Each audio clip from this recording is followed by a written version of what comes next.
une apparition qui fait forcément parler.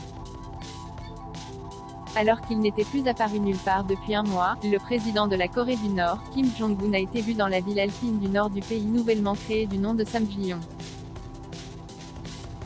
Cette dernière est qualifiée comme un modèle d'utopie communiste par les médias des États, qui a pour but de cimenter l'héritage du chef de la Corée du Nord malgré de graves pénuries alimentaires dans le pays. Le voyage de Kim Jong-un a été organisé pour marquer son 10e anniversaire au pouvoir de cette nation complètement déconnectée du reste du monde, et notamment depuis l'épidémie de Covid-19.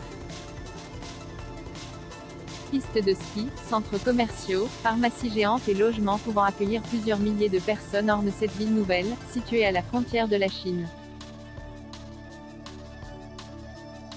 Son rôle est évidemment de montrer un pays luxuriant, bien différent d'une nation frappée par une pauvreté extrême. Les experts affirment que Samjiyon est le moteur économique de Pyongyang.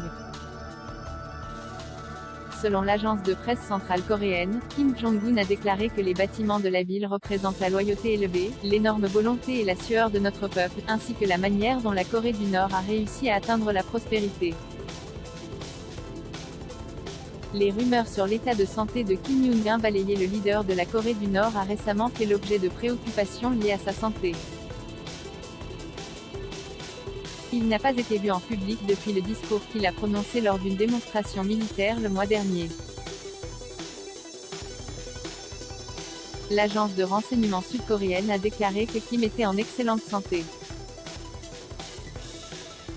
En avril 2020, il s'est pourtant retiré de la scène publique pendant plusieurs semaines.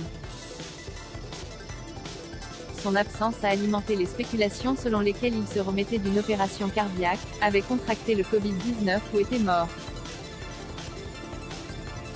Quoi qu'il en soit, le leader nord-coréen a refait surface dans les médias d'État, mettant fin aux rumeurs selon lesquelles il était malade.